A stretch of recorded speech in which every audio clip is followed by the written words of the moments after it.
semuanya, apa kabarnya hari ini? Pasti kita harus bersyukur karena Tuhan masih ngelindungin kita sampai hari ini. Hari ini kita mau mulai ibadah kita. Kita mau sama-sama satukan hati kita dimanapun kita berada. Kita mau sama-sama memuji Tuhan. Kita mau angkat satu lagu pujian ini.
Segenap hati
pribadi yang mengenal hatiku.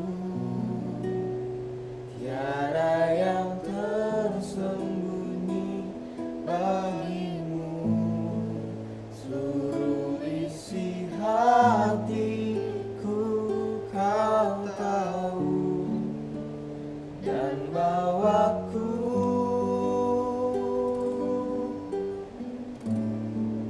untuk lebih dekat lagi padamu, tinggal dalam indahnya dekapan kasihmu.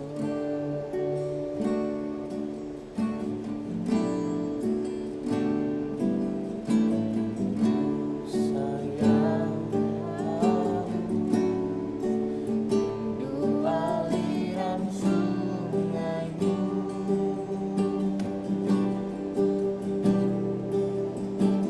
hatiku tak tahan menunggumu.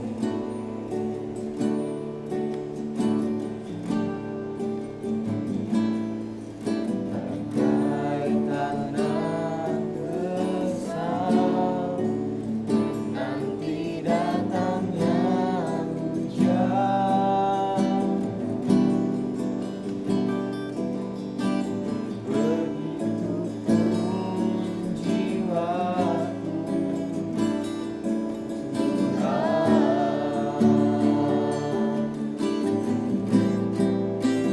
hanya engkau, pribadi yang mengenal hatiku. Tiada yang tersembunyi bagimu, seluruh isi hatiku kau tahu, dan bawaku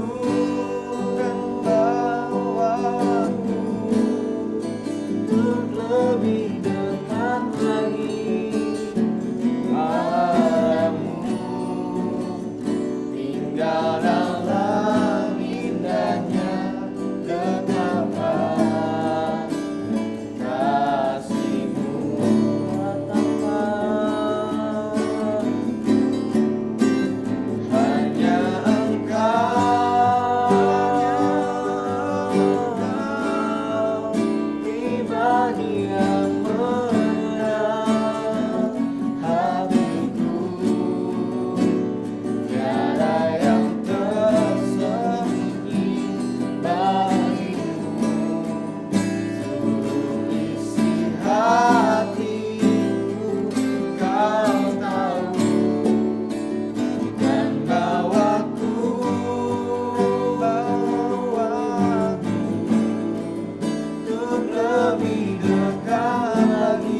kami mau mendengarkan sebagian kisah dari firman-Mu.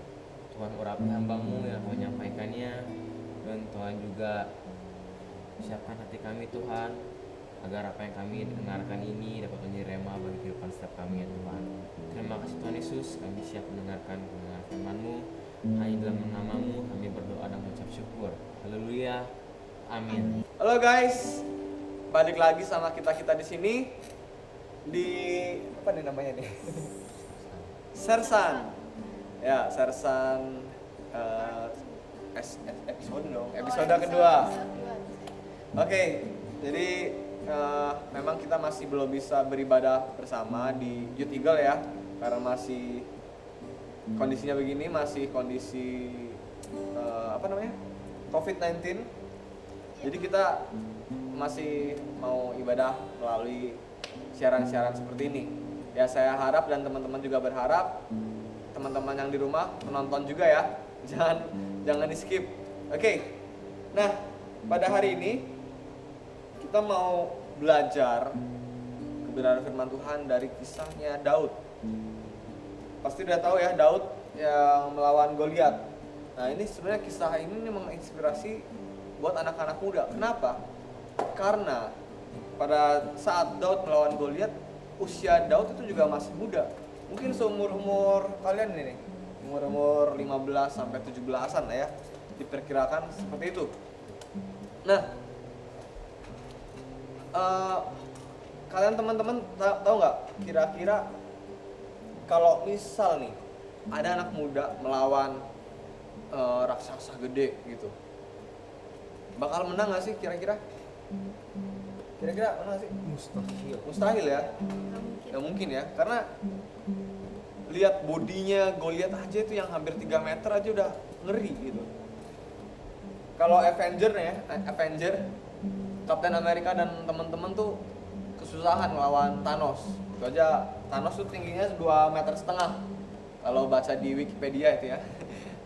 Thanos tingginya 2,5 meter, kalau Goliat itu hampir 3 meter. 2,9 lah. Nah, nggak mungkin kayaknya bisa anak muda mengalahkan Goliat gitu. Nah, tapi kita mau belajar ya dari kisah Daud bagaimana dia kok bisa mengalahkan Goliat. Oke, nah kisah ini nih teman-teman nih ada di Alkitab, ada di 1 Samuel pasal 17 ayat yang ke-12 sampai yang ke-58. Nah, kita mau sharing santuy ya di sini ya. Kita santai aja guys. Nah, kalau kita ketahui ya, kita kebanyakan pasti udah tahu ceritanya Daud kan. Jadi singkat cerita, Daud ini pergi ke medan perang karena disuruh ayahnya untuk mengantarkan makanan untuk kakak-kakaknya. Nah, kemudian Daud di sana ketemu orang-orang yang ada di sono yang mau berperang. Kemudian datanglah Goliat dari kubu sebelah, dari kubunya Filistin. Daud marah, emosi, karena apa? Goliat mengejek bangsa Israel, bangsa kepunyaan Allah. Daud marah. Kemudian kakaknya nih marah nih, sebenarnya nyuruh pulang nih. Kakaknya nyuruh pulang si Daud, suruh mengembalakan domba-domba ayahnya. Nah, kemudian singkat cerita lagi nih ya, kita singkat lagi. Akhirnya Daud menghadap Raja Saul. Kemudian setelah menghadap Raja Saul meremehkan ya, karena nggak mungkin lah anak muda bisa mengalahkan Goliat. Raja Saul sampai bilang, bahkan Goliat pada masa mudanya udah belajar perang. Lah kamu masih muda ini bisa apa? Kemudian Daud ngomong ke Raja Saul, Raja, hambamu ini memang biasanya itu menggembalakan domba. Tapi setiap ada hewan-hewan buas seperti singa atau beruang yang berusaha untuk menerkam domba-domba, aku kejar tuh beruang tuh. Aku bunuh, aku tarik tuh janggutnya. Nah, gitu-gitu kira-kira berani. Nah, itu aja udah ada, kayaknya udah mustahil ya melawan singa, melawan beruang. Hewan ganas, masalahnya hewan ganas. Kita aja ke kebun binatang, ke mana sih tuh yang naik mobil itu? Taman safari. Taman safari. Kita ke taman safari aja kita pokoknya mobilnya harus tertutup terus kan, nggak boleh, harus safety gitu. Karena keluar sedikit bisa dikejar sama singa, bisa kan nggak boleh binatang, anjing tetangga juga takut. nah tuh sama anjing aja kita lari kadang. Nah kayaknya nggak mungkin juga deh kita kalau melawan singa atau beruang. Nah tapi ini Daud nih, Daud luar biasa, dia bisa melawan singa dan beruang. Tapi Daud nggak jumawa. Daud nggak jumawa karena oh ini mah gara-gara gua kuat, gara-gara gua hebat. Enggak. Apa yang Daud bilang? Tuhanlah yang melepaskan aku dari cengkraman singa dan beruang. Jadi Daud bukan yang mengandalkan kekuatannya dia karena aku bisa nih. No. Daud mengandalkan Tuhan. Dia bilang karena Tuhanlah Daud bisa mengalahkan singa dan beruang. Nah, kemudian mungkin si Raja Saul ini udah pasrah nih. Ini anak satu ini keras kepala banget sih. Ya udahlah, pergi. Tuhan menyertai engkau, kata Raja Saul. Tapi nggak cuman itu, Raja Saul juga kasih pakaian perang, baju zirah.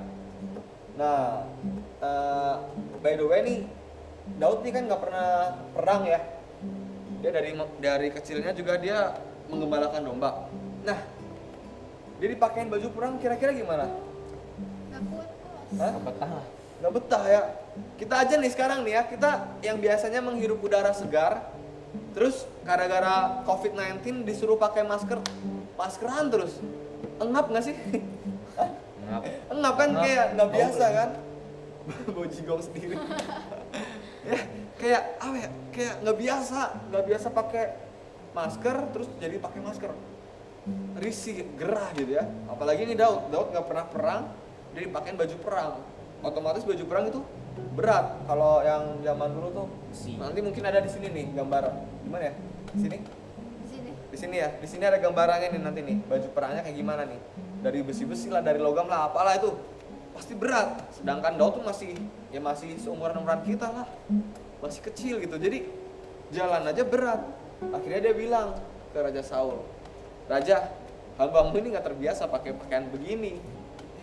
Pakai pakaian saya aja hambamu ini pakainya pakaian kulit mungkin ya, ringan, adem." Nah, dipakein pakaian perang dia nggak bisa. Akhirnya diserahkan lagi lah. Ya udahlah, akhirnya pergi Daud pergi ke medan perang. Dia cuman berbekal tongkat sama 5 batu licin yang diambil dari sungai.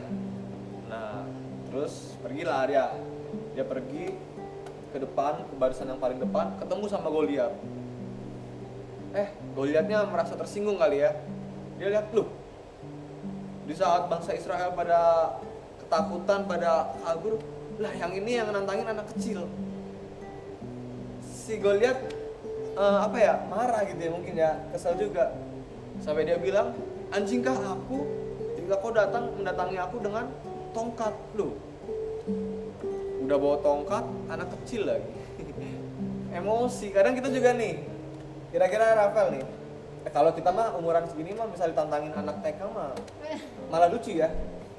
Ini maksudnya dia udah gede, maksudnya ngajak perang, tapi yang datengin anak muda, emosi pasti sih. Si Goliat pasti emosi. Nah, karena dia emosi, dia bilang, "Anjingkah aku ini?" Nah, terus Goliat ngejek, "Pada hari ini juga aku akan memberikan daging-dagingmu kepada burung-burung yang ada di udara dan hewan-hewan yang ada di padang." Wah, mengintimidasi Daud nggak mau kalah. Daud balas nih omongan si Goliat.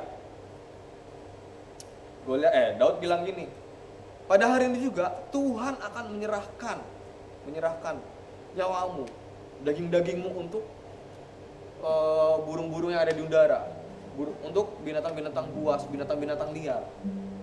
Nah, perbedaannya di sini adalah kalau Goliat tadi mengatasnamakan dirinya sendiri kan, pada hari ini juga aku akan. Nah, tapi kalau Daud mengatasnamakan Tuhan, pada hari ini juga Tuhan akan menyerahkan. Nah, jadi di sini ada kuasa perkataan. Nah, lanjut ya. Kemudian akhirnya mereka perang deh. Daud maju ke depan, Goliat juga maju ke depan. Senjata Daud tuh cuman tongkat, batu, sama ketapel alias umban deh, umban. Kalau di Alkitab namanya umban. Nah umban ini dia yang pakainya begini nih, diputar-putar, lempar, das. Putar celupin. Oreo. Merah. merek. Nah diputar-putar, dilempar. Nah kalau ketapel itu begini, dia ketapel, gini tahu kan? Ketapel? Beda sih, cuman ya mungkin anak-anak zaman now taunya ketapel ya. Nah, tapi by the way, umban ini ternyata salah satu senjata yang dipakai bangsa Israel udah sejak lama. Udah lama lah, jadi senjata mungkin udah pegangannya gitu. Dan posisi umban ini biasanya berada di belakang garis yang terdepan. Jadi kayak misal depannya itu fighter, tank, depannya tank, fighter, belakangnya marksman. Nah ini si umban, ini Daud nih. Daudnya apa? Nah paling depan. Ini kan Baywan. Di assassin. Ini marksman pakai emblem assassin. Nah si Daud Baywan nih sama Goliat. Akhirnya apa? Jebret, kena kepalanya si Goliat. Kok bisa kena Goliat? Padahal kan Goliat nih pakai pakaian perang juga, pakai ketopong juga. Pakai ketopong itu kayak helm ya, helm perang gitu. Kok bisa sih kena kepalanya? Kan kayaknya mustahil banget. Teman-teman kalau nggak tahu ketopong tuh kayak gini nih. Ketopong tuh kayak gini nih bentuknya. Kalau teman-teman lihat bentuknya kayak gini, kira-kira bisa nggak sih? Mungkin nggak sih bakal kena kepalanya Goliat? Gak mungkin kan? Pakaian Goliat aja udah beratnya tuh kira-kira 53 kg. Seberat saya ya. Bajunya Goliat. Terus dia juga pasti bawa perisai kan, harusnya bisa nangkis tes atau gimana gitu. Tapi entah gimana, ini Daud bisa, batunya itu bisa headshot gitu loh. Wow, CPD, keren dah, keren banget si Daud nih. Tapi apa sih rahasianya kira-kira menurut teman-teman?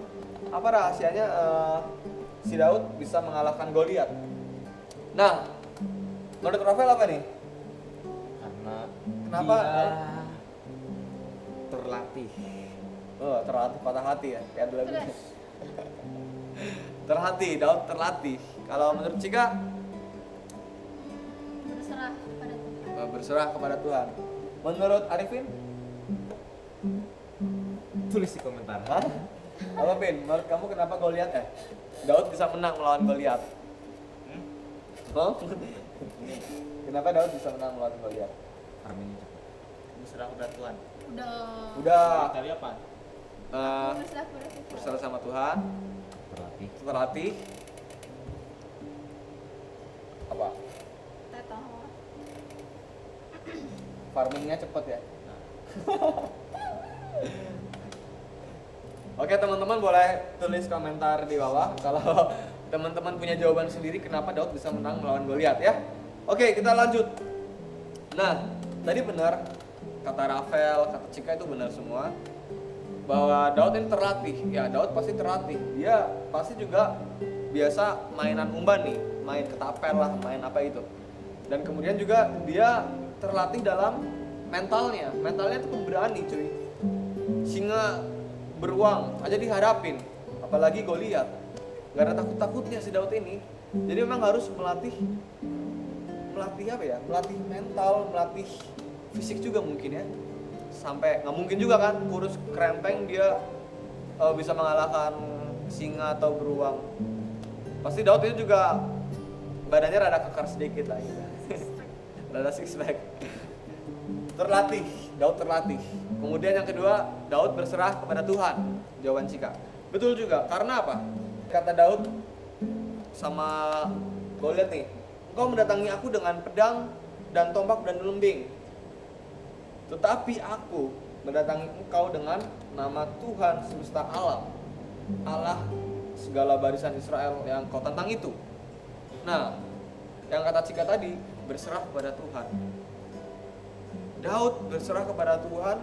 Dia datang mendatangi Goliat bukan dengan membanggakan senjatanya. Dia nggak banggain tongkatnya. Dia nggak banggain umbannya, dia nggak banggain batunya, tapi dia banggain apa? Tuhannya. Karena dia banggain Tuhannya, maka apa? Tuhanlah yang gantikan Daud untuk berperang. Nah, teman-teman di sini kira-kira bangga nggak sih punya Tuhan? Bangga. Hah? Tuhan kita Tuhan yang Ajaib. maha dahsyat. Hah? Bangga kan? Malah. Bangga. Mungkin teman-teman gini ya, saat ini mungkin kayak lagi dalam posisi kayak bangsa Israel ketika menghadapi Goliat, ketakutan, terus terintimidasi. Mungkin kita sekarang ketakutan sama virus corona nih. Tapi jangan pernah kita sampai hidup dalam ketakutan. Daud tidak hidup dalam ketakutan. Dia pemberani. Kemudian dia berserah kepada Tuhan. Nah, kalau kita sekarang dalam kondisi takut, alangkah baiknya kalau kita berserah kepada Tuhan. berserah kepada Tuhan. Karena kita percaya mungkin masalah kita sebesar ini. Mungkin masalah kita sebesar ini dan kita sebesar ini. Tapi karena kita punya Tuhan yang besar, Tuhan kita besar, sebesar ini, lebih besar lagi. Besarnya nggak terhingga. Jadi masalah tuh terlihat seperti ini, kecil. Jadi jangan pernah kita takut sama masalah-masalah kita, tetap berserah dan kita tetap berlatih. Nah, ada kata-kata yang saya suka ini, sebuah kalimat ya. Do the best and God will do the rest. Ini dalam bahasa Indonesianya itu lakukan yang terbaik maka Tuhan akan melakukan bagiannya. Nah, saya rasa kita tahu sendiri bahwa Daud ini sudah melakukan bagiannya. Dia melakukan yang terbaik. Kemudian Tuhan juga membantu Daud. Nah, rahasianya bagaimana Tuhan bisa menolong Daud yaitu satu, Daud memiliki hubungan yang intim dengan Tuhan.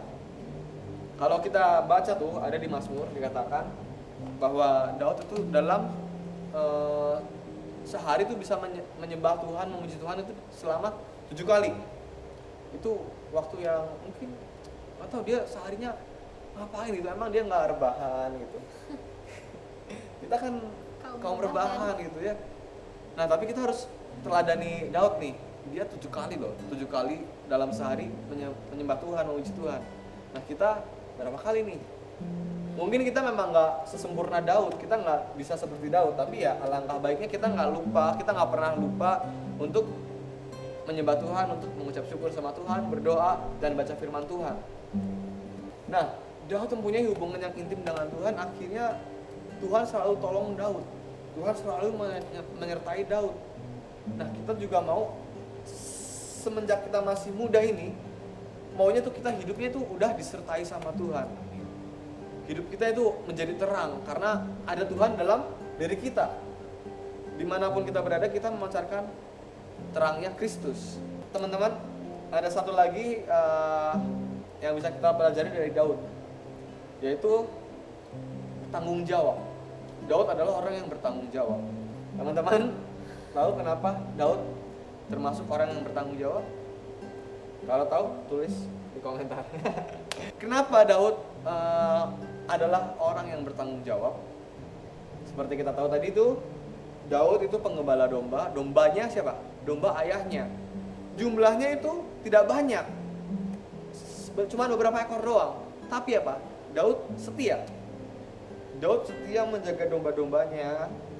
Terus kalau ada beruang atau singa dihadapin itu, dilibas singa dan beruangnya. Karena apa? Dia punya rasa tanggung jawab terhadap domba-domba ayahnya. Jangan sampai ada satu yang hilang, jangan sampai ada satu yang mati karena hewan buas ini. Nah, satu hal ini nih yang kita perlu pelajarin juga nih sebagai anak muda nih. Kita harus belajar tanggung jawab. Tanggung jawab yang sudah Tuhan berikan kepada kita, maunya kita itu kembangkan. Tanggung jawab yang dari Tuhan itu apa? Talenta kita, bakat-bakat kita. Itu Tuhan beri, Tuhan kasih cuma-cuma. Nah sekarang kembali lagi sama kita mau nggak mengembangkan talenta itu, mengembangkan bakat-bakat yang dari Tuhan itu. Daud mengembangkannya sehingga dia apa? Punya mental yang kuat, keberanian yang kuat. Sehingga waktu Daud melawan Goliat pun, ketika menghadapi lawan yang lebih besar, Daud berani dan akhirnya bisa mengalahkan Goliat. Tapi ingat, itu bukan karena kekuatan Daud dan bukan karena kekuatan kita. Tapi ingat, kalau teman-teman bisa melakukan apapun, kalau kita semua bisa melakukan apa saja, kita berprestasi di sekolah, kita berprestasi di luar sekolah, ingat, itu bukan karena usaha kita, tapi karena Tuhan. Daud setia dalam domba-domba yang kecil. Dia setia mengembalakan domba ayahnya, kemudian dia menghadapi Goliat. Dipercayakan masalah yang besar. Dan akhirnya apa? Daud dipuja-puja oleh bangsa Israel ketika mengalahkan Goliat. Nah, gitu juga teman-teman, kita mau selalu setia dalam perkara kecil. Ketika kita sudah setia dalam perkara kecil, kita pasti akan diberikan perkara yang lebih besar.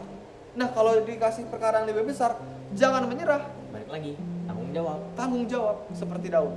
Daud bertanggung jawab dan juga apa? Dia berlatih terus dan juga dia berserah sama Tuhan. Jadi kesimpulannya teman-teman, kita mau sebagai anak muda, kita punya 3 karakter yang dimiliki Daud itu. Orang yang selalu berlatih, melakukan yang terbaik, memberikan yang terbaik. Kemudian yang kedua, dia selalu berserah kepada Tuhan. Dia tidak mengandalkan dirinya, tapi dia mengandalkan Tuhan yang dahsyat. Dan yang ketiga, Daud bertanggung jawab. Bonus satu lagi, Daud tidak fokus dengan masalahnya. Daud tidak fokus dengan Goliat. Daud tidak fokus dengan omongannya Goliat. Daud tidak terfokus dengan pakaiannya Goliat. Daud tidak terfokus dengan omongan orang-orang lain yang meremehkan Daud. Tapi Daud apa? Fokus dengan Tuhan. Kita mau juga sebagai anak-anak muda, jangan dengerin omongan-omongan yang menjatuhkan kita, yang membuat mental kita jadi turun. Tapi kita selalu dengar apa yang Tuhan bilang buat kita. Karena kita percaya bahwa masa depan di dalam Tuhan pasti masa depan yang penuh dengan harapan, damai sejahtera, dan keindahan. Jadi sekian dari Sersan hari ini. Kita ketemu lagi minggu depan dan nantikan terus video-video berikutnya. Jangan lupa subscribe, like, dan nyalakan lonceng notifikasinya. Biar waktu kita update, teman-teman semua bisa dapat notifikasi dan bisa langsung tahu. Oke, sebelum kita mengakhiri, kita berdoa.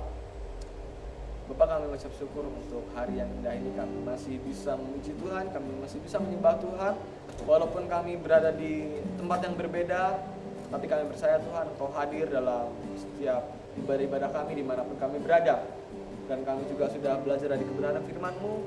Dan ajarlah kami Tuhan, agar kami bisa menjadi seperti Daud, anak muda yang mempunyai karakter-karakter yang luar biasa, yang selalu terfokus kepada Engkau, yang selalu berserah kepada Engkau, yang tidak terfokus dengan masalah yang Daud hadapi, yang tidak terpengaruh dengan omongan-omongan orang yang menjatuhkan mental dan segala macamnya. Tuhan, kami mau Tuhan mempunyai karakter yang seperti Daud ini. Tuhan, ajar kami lagi Tuhan untuk selalu bisa setia dalam perkara-perkara kecil juga seperti Daud yang setia dalam perkara kecil untuk mengembalakan domba-domba ayahnya.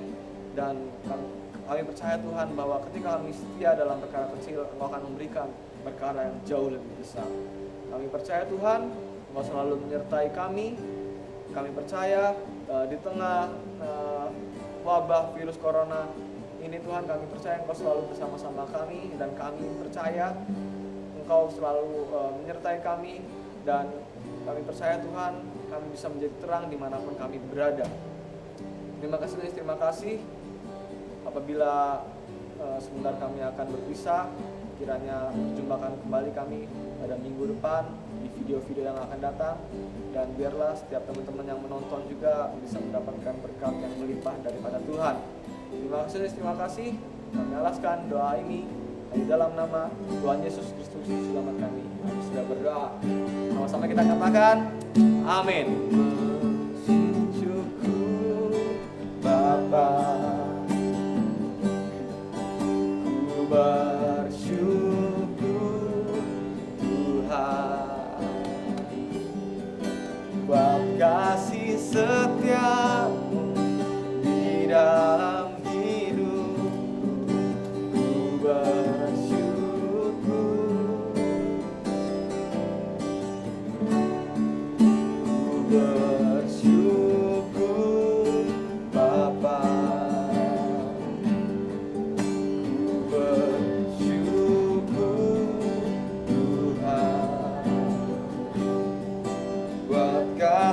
setiamu di dalam hidupku.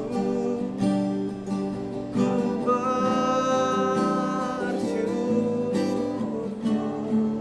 buat kasih setiamu di dalam hidupku. Ku bersyukur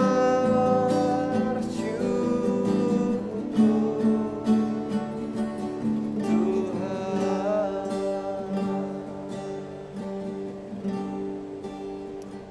See you on next video.